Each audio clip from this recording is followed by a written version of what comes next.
మహాలక్ష్మీ నమః అనుకుంటూ కొద్దిగా చేస్తుంటారు. మీరేమో చక్కగా చుట్టూ మహాలక్ష్మీ నమః అనుకుంటూ కుంకుమ పుష్పాలు పెడుతూ ఉండండి.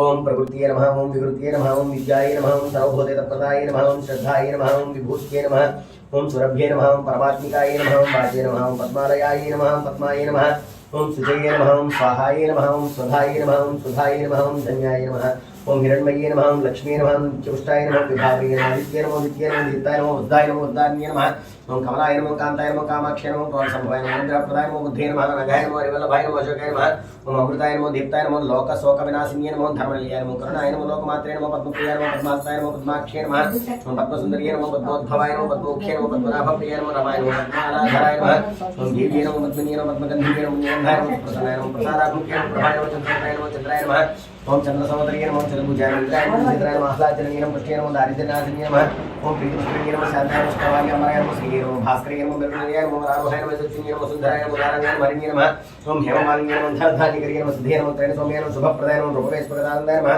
ఓం వరలక్ష్మీ నమః, సుప్రదాయ నమః, శుభాయ నమః, హరిణ్యప్రాకారాయ నమః, సముద్రతనయాయ నమః, జయ నమః, మంగళాదేవి నమః, విష్ణువక్షస్థలస్థితాయ నమః, ఓం విష్ణుమత్యే నమః, ప్రసన్నాక్షాయ నమః, నారాయణ సమాశ్రితాయ నమః, దారిద్ర్యధ్వంసిన్య నమః, దేవ్యే నమః, రుద్రభద్రవారిణ్య నమః, ఓం నవదుర్గాయ నమః, మహాకాళ్యే నమః, బ్రహ్మ విష్ణు శివాత్మికాయ నమః, త్రికాలజ్ఞాన సంపన్నాయ నమః, భువనేశ్వర్యై నమః. అలంకరణార్థం పుష్పైః కుంకుమలేపనైః పూజయామి. ధూపం సత్యదేవాయ నమః, ధూపం ఆఘ్రాపయామి. అలా తిప్పి అడై చేతులు తల్లి ఒక్కసారి మళ్ళీ గారమ్మ శాస్త్రం అందరికీ కూడా కొద్దిగా అక్షతలు ఇస్తే అందరూ అమ్మ కథ అయ్యేంత వరకు కొద్దిగా అక్షతలు పట్టుకోండి. అది కథా ప్రారంభ. ఏకదా నైమిసారణ్యే అర్షేయస్సౌనకాదేహ ప్రప్రచురావతం సర్వే సుతం పౌరాణికం ఖలు అని. అనగా ఒకనొక సమయంలో నైమిసము అనే అరణ్యంలో సూత మహాముని, సౌనకాది మహామునుడు వీరందరూ కూడా ఒక చోట సభగా ఏర్పడి మంచి విషయముల గురించి చర్చించుకుంటూ ఉన్నటువంటి సందర్భంలో సూత మహాముని సౌనకాది మహాముని అడిగారు, ఓ మహానుభావ, ఈ విధంగా మానవులందరూ కూడా ఎంతో మంది కష్టాలు బాధలు అవి అనుభవిస్తున్నారు. మనమైతే ఆకులు అలములు తింటూ తపస్సు చేసుకుంటూ దైవనామస్మరణలో జీవిస్తున్నాం కనుక మనకు కష్టాలు బాధలతో పెద్ద సంబంధం లేదు. కానీ ఆ మానవులందరూ ఆ కష్టాల నుంచి బయటపడే ఉపాయం తెలియజేయండి అని అడుగగా ఆయన చెప్పారు, దీనికంతటికీ కూడా మీరు ఇప్పుడు నన్ను ఏ విధంగా అయితే అడిగారో ఒకనొక సమయంలో నారద మహాముని శ్రీ మహావిష్ణువుని అడిగారు. అప్పుడు శ్రీ మహావిష్ణువు నారద మహామునికి చెప్పిన వృత్తాంతాన్ని మీకు చెబుతాను అని చెప్పి ఆయన చెబుతున్నారు. అది ఏ విధంగా అనగా ఒకనొక సమయంలో నారద మహాముని లోకములన్నీ కూడా సంచరిస్తూ మార్గమధ్యంలో భూలోకానికి వచ్చారు. అక్కడ మానవులు పడుతున్నటువంటి కష్టాలను చూసి అయ్యో ఈ విధంగా మానవులు కష్టాలు అనుభవిస్తున్నారే అని తనలో తాను బాధపడిన వారి అదే విధంగా వైకుంఠానికి వెళ్ళారు. అక్కడ ఆదిశేషుపై పవనించి ఉన్నటువంటి వర్ణనాతీతుడు అద్భుత సౌందర్యవంతుడు అయినటువంటి శ్రీమన్నారాయణుని చెంతకు వెళ్ళి, ఓ మహానుభావ, ఈ విధంగా మానవులు కష్టాలు అనుభవిస్తున్నారు కదా, ఆ కష్టాల నుంచి బయటపడే ఉపాయం తెలియజేయండి అని అడగగా ఆయన చెప్పారు, దీనికి అంతటికీ కూడా నా యొక్క వేరొక అవతారమైనటువంటి సత్యనారాయణ స్వామి స్వరూపంలో వ్రతం చేసుకుంటే కష్టాలు తొలగిపోతాయి అని.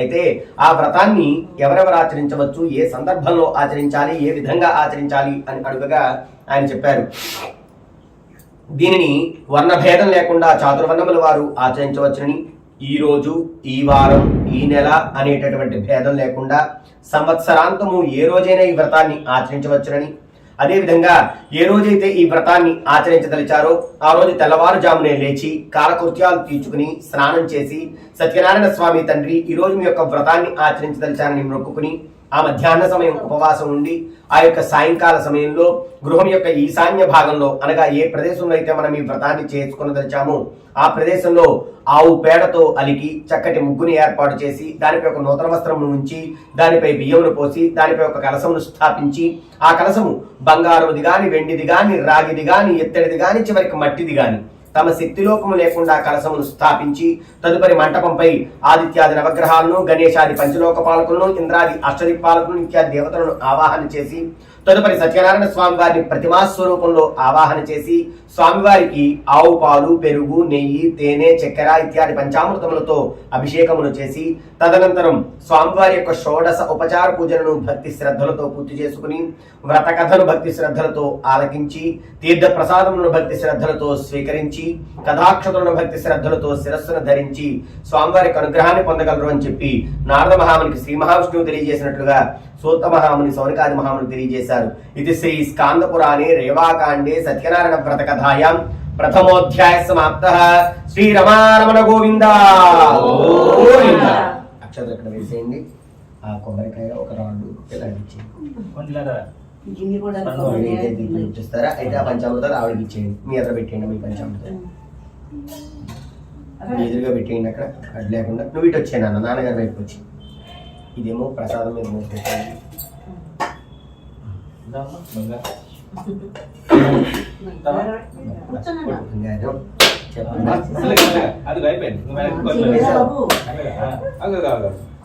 నాన్నగా చేతులు కొట్టేసారు. బాగా పోర్సులో చేతులు కొట్టేసారా ఉన్నాడు. ఇంకొకటి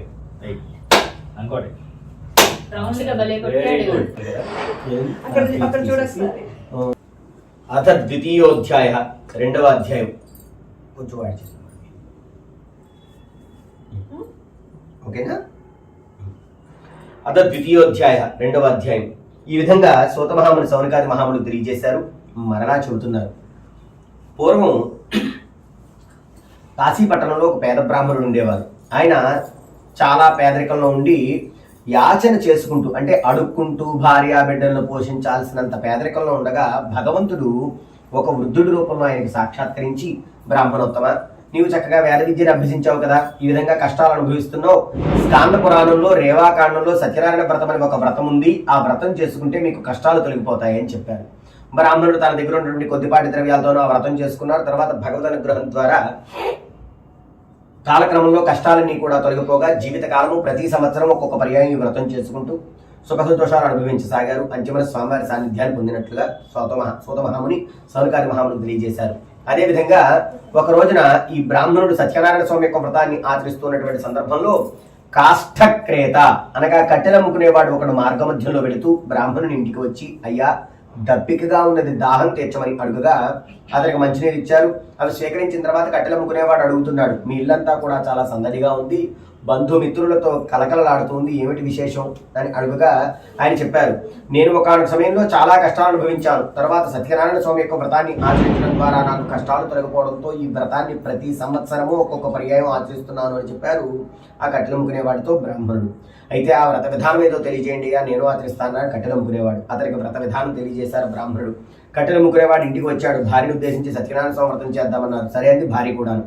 రాత్రి గడిచింది. ఆ మరుసటి రోజు తెల్లవారుజామునే కాలకృత్యాలు తీర్చుకుని స్నానం చేసి కట్టెల కావిడ భుజాన వేసుకుని, సత్యనారాయణ స్వామి తండ్రి, ఈ రోజు మీ యొక్క వ్రతాన్ని ఆచరించదలిచాను. ఈ కట్టెలమ్మగా నాకు వచ్చినటువంటి ధనాన్ని ఖర్చు చేసి మీ వ్రతాన్ని చేసుకుంటాను స్వామి అని మొక్కుకుని అతను పట్టణానికి వెళ్ళాడు. రోజు కూడా ఇతడు ఏ ధర పలికినా దాంట్లో సగానికో పావుకో బేరమాడి తీసుకునే పట్టణవాసులు ఆ రోజు మాత్రం ఇతడి నోటి వెంట ఏ ధర పలికితే ఆ ధరకే కట్టెలన్నీ కూడా కొనుక్కున్నారు. సంతోషించాడంతా స్వామివారి మహత్యం భావించాడు. వెంటనే గృహములకు చేరుకుని భార్యా సమేతుడి ఒక బ్రాహ్మణుని సమక్షంలో ఈ వ్రత సంబంధితమైనటువంటి సామాగ్రిని సమకూర్చుకుని ఈ వ్రతాన్ని ఆచరించి స్వామివారి అనుగ్రహ ప్రాప్తి ద్వారా కాలక్రమంలో కష్టాలన్నీ కూడా తొలగిపోగా జీవితకాలము సుఖ సంతోషాలను అనుభవించి అంతిమ స్వామివారి సాన్నిధ్యాన్ని పొందినట్లుగా సూత మహాముని సౌనకాది మహాముని తెలియజేశారు. ఇది శ్రీ స్కాంద పురాణే రేవాకాండే సత్యనారాయణ వ్రత కథాయాం ద్వితీయోధ్యాయ సమాప్తః. శ్రీ రమారమణ గోవింద గోవింద. మరలా అక్షరం ఇక్కడ వేసేసి ఇంకొక ఈసారి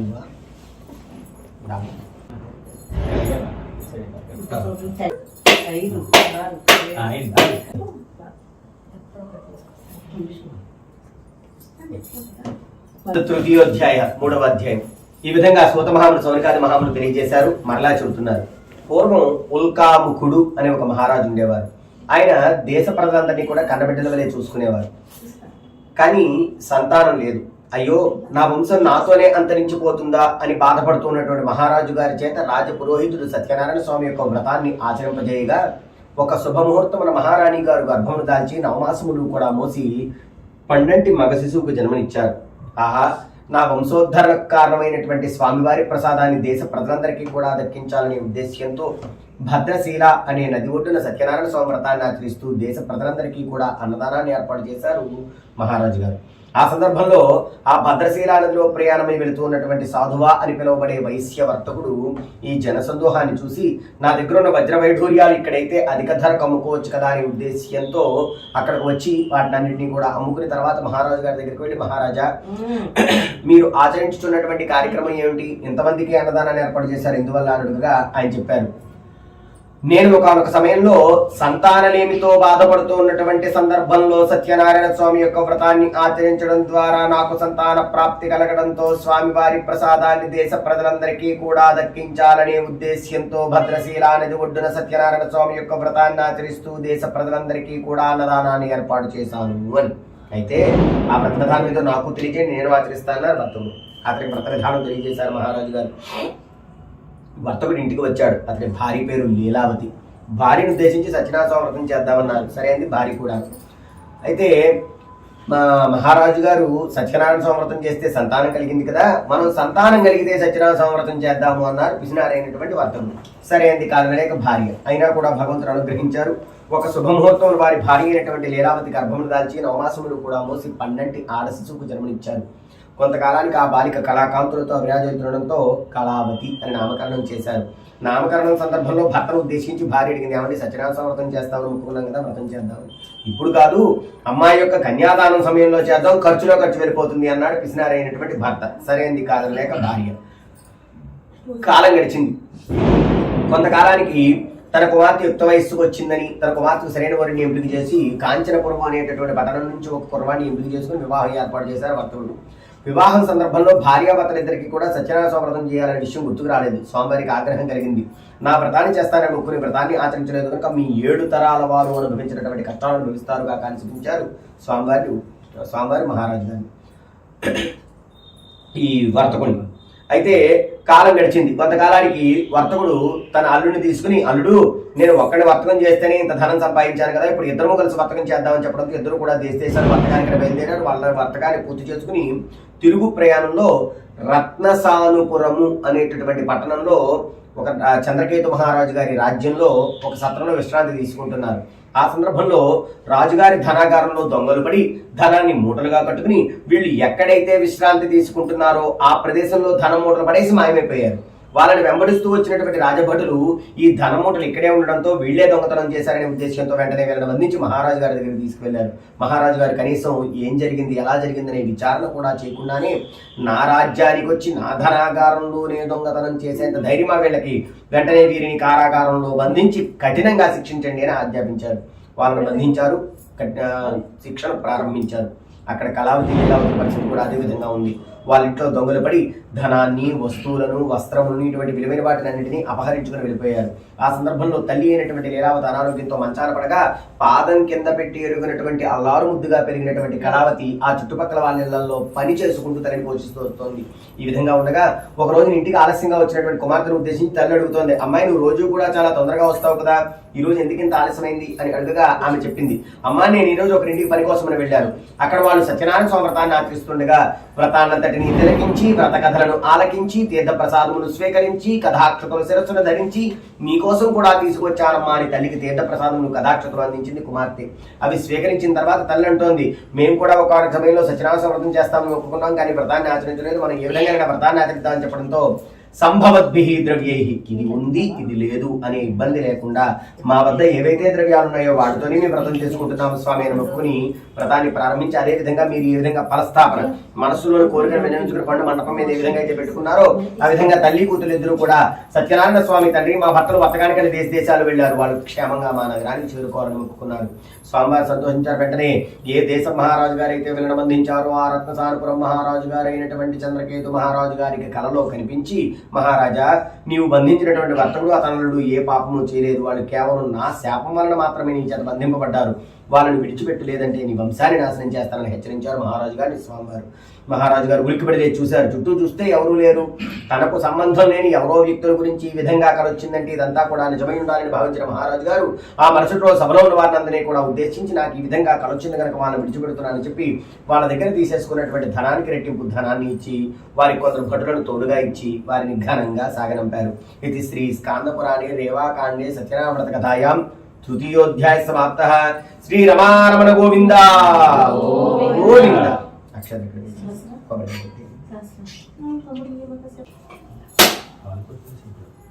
పూజ మధ్యలో లేవకూడదని ఎవరైనా చెప్పారనుకుంటున్నారా?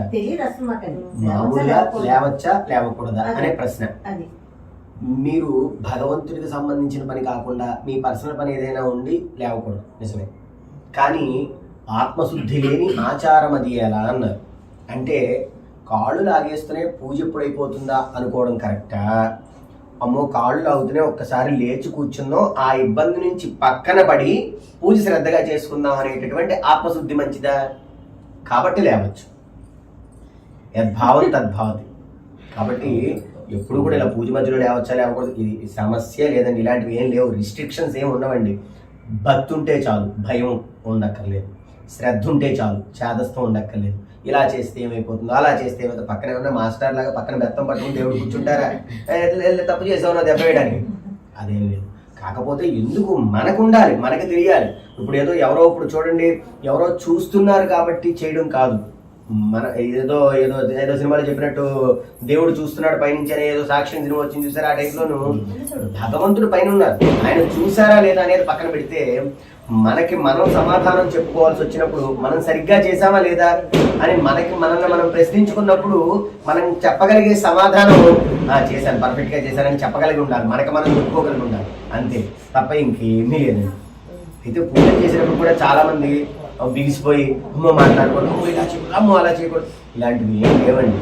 పూజలు ఎలా చేయాలంటే మీకు బాగా నచ్చిన సినిమా హీరో ఎవడో ఉంటాడు, వాడిది అది ఒకసారి లేచుకొచ్చాడు.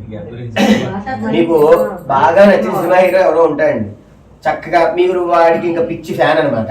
అలాంటి hero cinema first day first show కూడా కాదు, బెనిఫిట్ షో టికెట్ దొరికేస్తే సంబరపడిపోతారు చూసారా? బా చక్కగా దొరికేసిందండి. అలాగా పూజ చేసుకోవడానికి అవకాశం వస్తే ఆ స్థాయిని మించి సంబరపడిపోవాలండి. ఈ రోజు దేవుడు నాకు ఛాన్స్ ఇచ్చేసాడు పూజ చేసుకోవడానికి అని సంబరపడిపోతూ అంత జాయ్ఫుల్ గా జోష్తో చేసుకోవాలండి. అది పూజ అంటే. అంతే తప్ప మిగిసిపోయి సీరియస్ గా ఏం చేసుకోవడం ఏం లేదు. అలా అంత సీరియస్ గా కాదండి, చక్కగా నవ్వుకుంటూ చక్కగా సంతోషంగా చేయాలి. ఈ రోజు నాకు ఛాన్స్ దొరికేసింది, మీరు అన్నారు చూసారా సైలెంట్ లో పెట్టేయాలి అంతే. రోజు మరి ఆఫీస్ కాల్స్ మాట్లాడాలి, ఈ రోజు మాట్లాడాలి, కానీ ఈ రోజు కొంచెం వాటికంటే ఇంకొంచెం ప్రాముఖ్యత ఇస్తున్నాం, ఆ తర్వాత చూద్దాం అనుకున్నారు, అలా ఇవ్వగలగాలి. ఎందుకంటే ఇన్ని ఇచ్చిన దేవుడికి కొన్ని తిరిగి చేసేటటువంటి ప్రక్రియలో కూడా మళ్ళీ అది ఏమైనా ఉత్తినే చేస్తున్నావా, ఇది కావాలి అది కావాలని పెద్ద లిస్ట్ చెప్పాం. మళ్ళీ ఇన్ని చెబుతూ కూడా మళ్ళీ రిక్వైర్మెంట్స్ చెబుతూనే ఉంటాం. ఇన్ని ఇచ్చిన భగవంతుడికి రుణం తీర్చుకునే ప్రాసెస్ గా చేసే పూజలో కూడా మళ్ళీ మన రిక్వైర్మెంట్స్ చెబుతున్నాం. మరి అప్పుడు కూడా శ్రద్ధగా చేయకపోతే ఎలాగా? అంటే భగవంతుడి దగ్గర పూజ శ్రద్ధ అని ఎందుకు చెబుతారంటే, మీకు ఇదివరకు కూడా ఒకసారి చెప్పాను. మామూలుగా తల్లిదండ్రులందు ధైర్యని పుత్రుడు పుట్టనేలా వాడు గిట్టనేలా అన్నారు. పుడితే అంతా పోతే అంతా అనేసారు, అంత పెద్ద మాట అనేసారు. అది పుత్రుడైనా పుత్రికైనా కూడా. ఎందుకంటే ఇది నేను సాధించాను, ఇదేదో చేశాను, అదేదో పొందాను అంటాం. అంటే కానీ సదరు సాధించిన నేనున్నానంటే నాకు జన్మనిచ్చిన తల్లిదండ్రులు ఉన్నారు కాబట్టి వాళ్ళు ఇచ్చిన జన్మను సార్థకత చేకూర్చుకునే ప్రయత్నంలో భాగంగా ఈ రోజు ఈ విజయాన్ని సాధించాను. Then this all credit goes to parents అనుకోవాలి. మరి జన్మనిచ్చిన తల్లిదండ్రులకే అంత విలువిస్తే మానవ జన్మని ఇచ్చిన భగవంతుడికి ఇంకెంత రుణపడున్నాం. కాబట్టి భగవదారాధన ఎప్పుడు చేసినా కూడా గంగి గోవు పాలు గరిటెడైనను చాలు చేరి కరము పాలు కడివెడేలా అని 2 బిందెల నిండా గాడిద పాలు తెచ్చి ప్రయోజనం ఉందండి. గరిటెడు ఆవు పాలు చాలు, హర హర మహాదేవ శంభో శంకర అంటూ పరమేశ్వరుడి మీద పోసేస్తే పరవశించిన పరమేశ్వరుడికి తెలియదు మనకేమి ఇవ్వాలి. కాబట్టి మనం చేయగలిగిందల్లా భక్తి శ్రద్ధలతో భగవంతుడా తండ్రి నువ్వు ఇచ్చిన అవకాశాన్ని సద్వినియోగపరుచుకుంటున్నావు అని శ్రద్ధగా చేయడం అంతేనండి. అలా ఇబ్బంది పడుతూ ఎప్పుడు చేయమని లేదండి పూజల్లో. అదే చతుర్థోధ్యాయ 4వ అధ్యాయం. ఈ విధంగా సూత మహాముని సౌనకాది మహాముని తెలియజేశారు. మరలా చెబుతున్నారు, మహారాజు గారు పంపించవేగా సొంత నగరానికి బయలుదేరారు. భర్త కూడా తన అల్లుడు కూడా. కొంత దూరం వెళ్ళిన తర్వాత కాలకృత్యాలు తీర్చుకుందాం అంటే స్నానములు చేద్దామనే ఉద్దేశంతో ఒక నది ఒడ్డున ఆగగా వాళ్ళని పరీక్షించాలనుకున్నారు భగవంతుడు. ఎందుకంటే వాళ్ళు ఎందుకు బంధింపబడ్డారో వాళ్ళకి తెలియదు, మరలా ఎందుకు విడిచిపెట్టబడ్డారో వాళ్ళకి తెలియదు. వీళ్ళు ధనం మొత్తం మహారాజు గారు ఎందుకు తీసేసుకున్నారో తెలియదు, రెట్టింపు ధనాన్ని ఎందుకు ఇచ్చారో తెలియదు. ఈ విధంగానైనా తమ జీవన గమనంలో జరుగుతున్నటువంటి ఇన్ని వైపరీత్యాలకు కారణం భగవంతుడే అనేటటువంటి దైవ చింతన వీరికి కలిగిందా లేదా అనే ఉద్దేశ్యంతో వీళ్ళను పరీక్షించదలచి వీళ్ళ వద్దకు ఒక భిక్షు రూపంలో అడుక్కునే వారి రూపంలో వచ్చి, అయ్యా నేను కూడా చాలా దూరం ప్రయాణం చేస్తున్నాను, మీతో పాటు మీ ఓడలో రావచ్చునా, అయినా మీ ఓడలో ఏమున్నది అని అడుగుగా, నువ్వు మానించే వస్తున్నావు మాతో పాటు వస్తానంటూ, అయినా మా ఓడలో ఏముంది, ఆకులు అలములు ఏమి లేవు అని సమాధానం ఇచ్చాడు అర్జునుడు. సత్యం భవతు మే వచ, నీవన్నది నిజమవుతుందిలే, అని ఒక చిన్న చిరునవ్వు కొంత దూరం వెళ్ళి ఒక చెట్టు కింద కూర్చొని ఉన్నారు భిక్షు రూపంలో స్వామివారు. తర్వాత మొత్తం కూడా అల్లుడు కూడా కాలకృత్యాలు తెచ్చుకున్నారు. మరలా ఓడలోకి ఎక్కి చూడగా అక్కడ ఉండాల్సినటువంటి ధనం కాస్త నిజంగానే ఆకులు అలములు రూపంలోకి మారిపోయింది. లబో దిబోమని ఏడు ప్రారంభించాడు భర్త కూడా. అయ్యో దేశాలు తిరిగి సంపాదించుకున్నాం, ఇన్నాళ్ళు కారాగార శిక్షణ కూడా అనుభవించాం, ఈ విధంగా జరిగింది ఏమిటంటే బాధపడుతున్నటువంటి సందర్భంలో మామగారిని ఉద్దేశించి అల్లుడు అంటున్నాడు, మామగారు ఇందాక వచ్చినటువంటి భిక్షుని అవహేళన చేయడం ద్వారా ఈ విధంగా జరిగిందేమో కనుక ఆయన పాదాలపైనే పడదామని చెప్పడం ఇద్దరు కూడా వెళ్ళారు. ఆయన పాదాలపై పడి అయ్యా మమ్మల్ని క్షమించండి, మీ శక్తిని మేము గమనించలేకపోయాం, మిమ్మల్ని అవహేళన చేశామని చెప్పగా సాధువా నీవు నా యొక్క వ్రతాన్ని చేస్తానని మొక్కుని వ్రతాన్ని ఆచరించలేదు, అందువల్ల ఈ విధమైనటువంటి కష్టం సంభవించింది అని చెప్పడంతో వెంటనే అయ్యా నేను ఇప్పుడు ఇంటికే వెళ్తున్నాను, నేను నా భార్య నా కుమార్తె నా అల్లుడు నలుగురు కలిసి మీ వ్రతం చేసుకుంటాం స్వామి అని పాదాల మీద పడ్డారు. అంతా మంచే జరుగుతుంది అని చెప్పి మాయమైపోయారు భిక్షు రూపంలో ఉన్నటువంటి స్వామివారు. తర్వాత వర్తకుడు కూడా మరలా పరుగుపరుగులో ఓడలను కిక్కి చూడగా అక్కడ ఉండాల్సిన ధనం కాస్త యథారూపంలో ఉంది. సంతోషించారు. ఇదంతా స్వామివారి మహత్వాన్ని భావించారు. కొంతకాలం ప్రయాణం చేసిన తర్వాత వాళ్ళు సొంత నగరానికి చేరుకుని ఓడరేవులో విశ్రాంతి తీసుకుంటూ నేను అల్లుడు గారు వచ్చినట్లుగా ఇంటి దగ్గర తెలియజేయమని తమ దగ్గర పనిచేసేటువంటి కుర్బాన్ని పంపించారు. అతను పరుగుపరుగుని ఇంటికి వెళ్ళి అమ్మాయి గారు అల్లుడు గారు కూడా వర్తకాన్ని పూర్తి చేసుకున్నారు, మీ రాక కోసం ఓడరేవులో విశ్రాంతి తీసుకుంటూ ఎదురు చూస్తున్నారని చెప్పడంతో ఆ సందర్భంలో మరి ఒక పర్యాయం సత్యనారాయణ స్వామి యొక్క వ్రతాన్ని పూర్తి చేసుకున్నటువంటి తల్లి కూతుళ్లలో తల్లి అయినటువంటి లీలావతి తీర్థ ప్రసాదాలు తీసుకుంటుంది. కానీ కుమార్తె అయినటువంటి కళావతి మాత్రం భర్తను చూడాలనే కంగారులో తీర్థ ప్రసాదాలు అక్కడ విడిచిపెట్టి పరుగుపరుగున ఓడరేవుకు వచ్చేసింది. అందరూ దిగారు ఓడలోంచి, కానీ అల్లుడితో సహా ఓడను కనిపించకుండా అదృశ్య రూపంలోనికి మార్చేశారు స్వామివారు. అందరూ కూడా అల్లుడితో సహా ఓడ కనపడటం లేదంటే ఓడ మునిగిపోయింది, అల్లుడు మరణించాడని బాధపడుతున్నటువంటి సందర్భంలో కళావతి నా భర్త లేని లోకంలో నేను జీవించను, నేను సతీసాగమనం చేస్తానని నదిలో దూకేయడానికి సిద్ధపడింది. ఆ సందర్భంలో అశరీరవాణి రూపంలో శరీరం లేకుండా కేవలం మాట మాత్రం వినిపిస్తోంది, సాధువా నీ కుమార్తె నా యొక్క వ్రతాన్ని అయితే ఆచరించింది కానీ భక్తి శ్రద్ధలతో తీసుకోవాల్సినటువంటి తీర్థప్రసాదాలు విడిచిపెట్టింది, అందుకే ఆమెకు ఈ విధమైనటువంటి కష్టం సంభవించింది అని చెప్పడంతో వెంటనే కళావతి పరుగుని ఇంటికి వెళ్లి తీర్థప్రసాదాలు తీసుకుని మరలా వచ్చి చూడగా అల్లుడితో సహా ఓడ కనిపించింది. అందరూ సంతోషించారు. ఇదంతా స్వామివారి మహత్వాన్ని భావించారు. వెంటనే గృహములకు చేరుకుని వ్రత సంబంధితమైనటువంటి సామాగ్రిని సమకూర్చుకుని వ్రతాన్ని ఆచరించి భార్యా సమేతులై వారిరువురు కూడా ప్రతి సంవత్సరం ఈ వ్రతాన్ని ఆచరిస్తూ సుఖ సంతోషాలను అనుభవించి అంత్యమున స్వామివారి సాన్నిధ్యాన్ని పొందినట్లుగా సౌత మహాముని సౌనకాది మహాములు తెలియజేశారు. ఇది శ్రీ స్కాంద పురాణే రేవాకాండే సత్యనారాయణ వ్రత కథాయాం చతుర్థోధ్యాయ సమాప్తః. శ్రీ రమారమణ గోవింద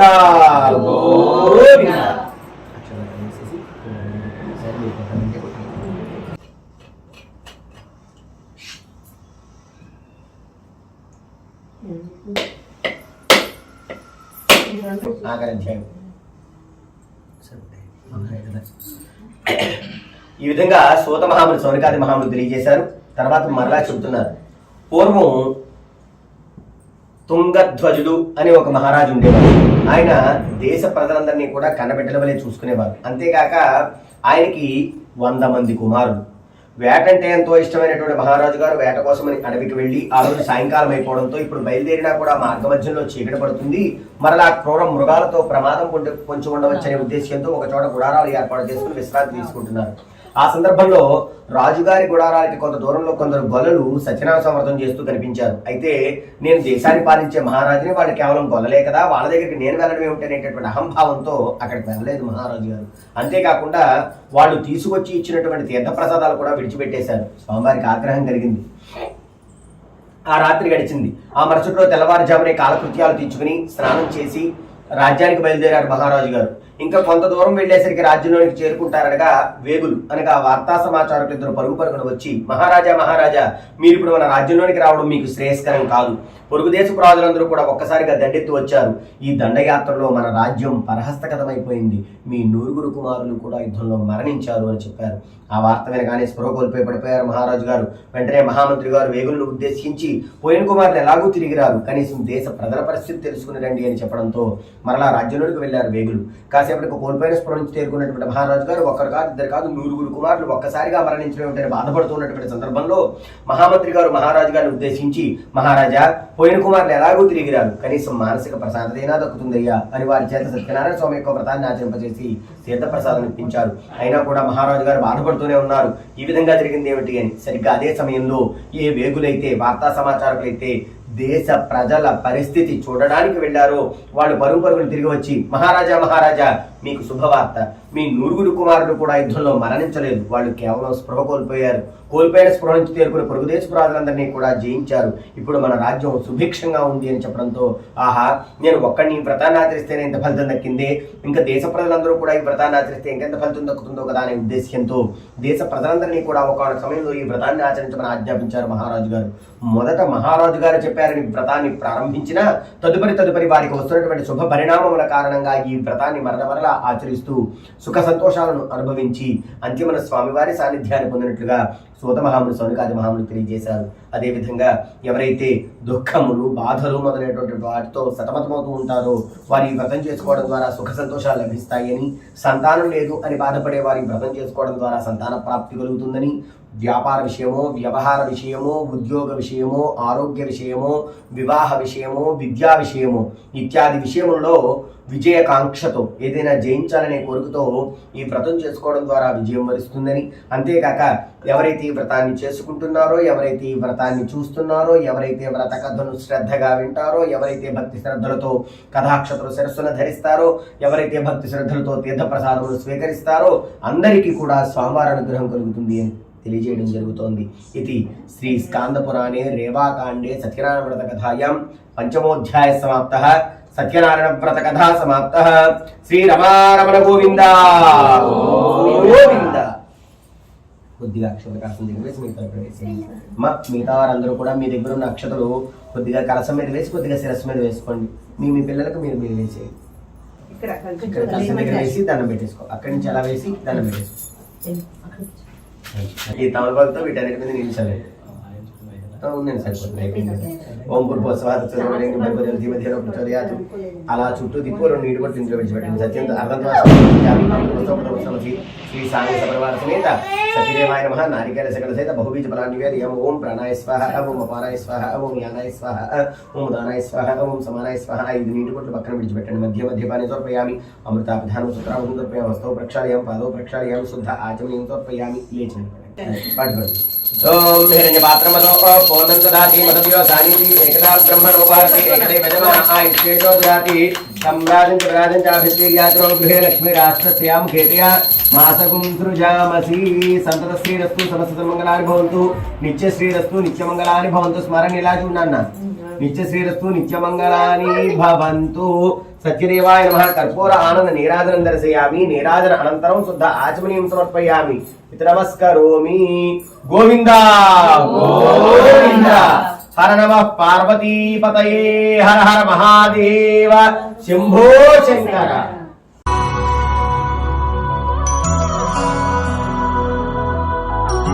ఓం రాజాదిరాజాయ ప్రసహ్య సాయినే నమో. వై వై శ్రవణాయ కుర్మహే సమే కామాయ వక్యం కామేశ్వరో వై శ్రవణో దదాతు కుబేరాయ వై శ్రవణాయ మహారాజాయ నమః.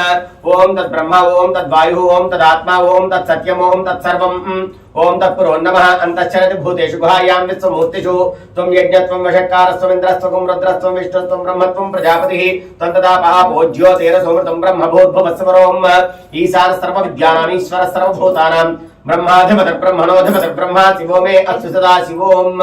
లక్ష్మీం క్షీర సముద్ర రాజతనయాం శ్రీరంగధామేశ్వరీం దాసీభూత సంవత్సరేం వనితాం లోకైక దీపాంకురాం శ్రీమన్మందకటాక్షలబ్ధౌభవ బ్రహ్మేంద్ర గంగాధరాం త్వాం త్రైలోక్య కుటుంబినీం సరసిజాం వందే ముకుంద ప్రియాం.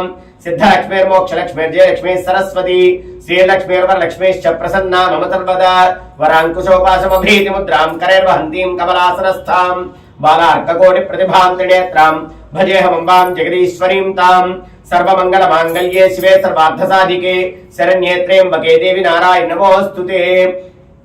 ఆదిత్యాయ సోమాయ మంగళాయ బుధాయ చ గురు శుక్ర శనిభ్యశ్చ రాహవే కేతవే నమః. ఇంద్రమగ్ర్య మంచే వృణోతం వర్ణం తథా వాయుం కుబేరం ఈశానం అక్షదిక్పాలకాన్ భజే. మంటపస్థ ఆవాదిభ్య సర్వేభ్యో దేవేభ్యో నమో నమః. తవ పాదారవిందయోః వేదోక్త దివ్యస్సు మంత్రపుష్పం సమర్పయామి. 3 సార్లు ప్రదక్షిణ చేయండి. మిగతా వారి ప్రదక్షిణ కూడా అయిన తర్వాత అప్పుడు పెట్టుకుందురుగా నమ్మ పుష్పాలు. ఓం అలా పెట్టేది. యాని కాని చ పాపాని జన్మాంతరకృతాని చ తాని తాని ప్రణశ్యంతి ప్రదక్షిణ పదే పదే. పాపోహం పాప కర్మాహం పాపాత్మ పాపశంభవః. త్రాహిమాన్ కృపయా దేవ శరణాగత వత్సల. అన్యథా శరణం నాస్తి త్వమేవ శరణం మమ. తస్మాత్ కారుణ్య భావేన రక్ష రక్ష జనార్దన ఆత్మరక్ష నమస్కారాన్ని సమర్పయామి. వరసాసరసా దృశ్య జాతమ చూసుకోండి మీరు అవకాశం ఉంటేనే అంతే. వరసాసరసా దృశ్య మనసాభ్యాంగరాభ్యాంగనాభ్యాం ప్రణామోష్టాంగముచ్చితే. చెవి నేల మీద పెట్టి కాలు మీద కాలు వేసి చెవి మార్చి కాలు మార్చి నుదుటిని నేలను తాకించి చేతులతో జోడించి ఓం నమో నారాయణాయ అనుకుంటూ లేవండియ్యా.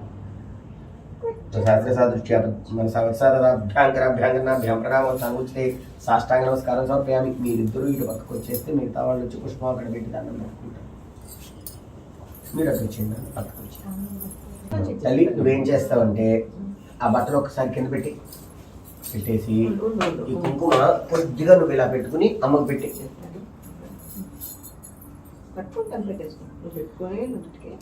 సుమంగళీర్యం మధురిమాగం సమేత పశ్యత సౌభాగ్యమస్యై తత్వాయాదాస్తం పరేతన. అరిసం అనంతలక్ష్మి గారు తమ కుమార్తె అల్లుడు సత్యనారాయణ స్వామి వ్రతం చేసుకున్న సందర్భంలో వారిరువురిని కూడా ఆశీర్వదిస్తూ ఇస్తున్నటువంటి నూతన పట్టు వస్త్రద్వయము సర్వాభరణములు మీరిద్దరూ కలిపి పట్టుకోండి. అలా ఇచ్చేస్తున్నారు. అక్కడి నుంచి రాదని ఫోటో వీడియో పెట్టేసి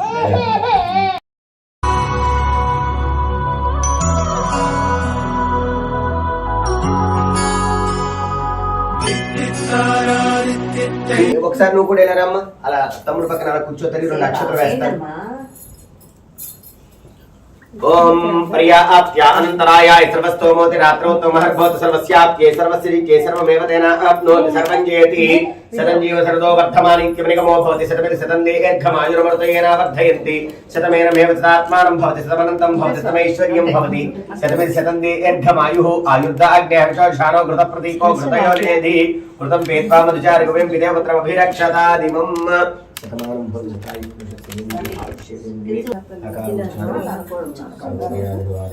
సమస్త సమస్త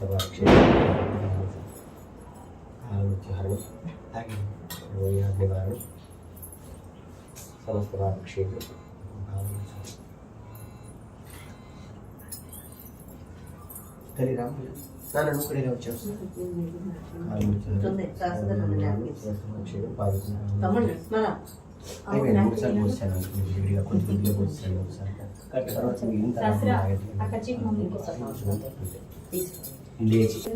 నమో మహద్భ్యో నమో అర్భగేభ్యో నమో యోభ్యో నమాశ్రేభ్యః. యజామ దేవాయ శక్నమాజ్యాయ సస్యాన్ సమావృక్ష దేవాః. సభాయే నమః. చిన్నవారిని పెద్దవారిని తక్కువ వారిని ఎక్కువ వారిని భేదం లేకుండా మేము ఒక కార్యక్రమం చేసుకుంటూ ఎవరినైతే ఆహ్వానితులుగా భావించి పిలుచుకున్నామో సభలో ఉన్న ప్రతి ఒక్కొక్కరికి పేరు పేరున నమస్కారము అని చెప్పడం. ఓం అంటూ కర్మలైతే చేయండి. ఓం పూర్వే సాధ్యాత్ సంతి దేవాః. అంతే రాస్తాను కూడా. రాణి గారు మీరు ఇది కూడా తీసుకోండి. సత్యనారాయణ స్వామి ప్రసాదం తల్లి ఇలా రామ్మ సహస్ర నాన్న స్మరణ ఇలా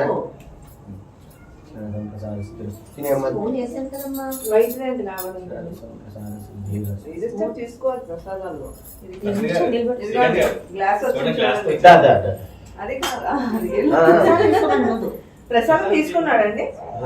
తీసుకున్నాడండి ఇచ్చారు.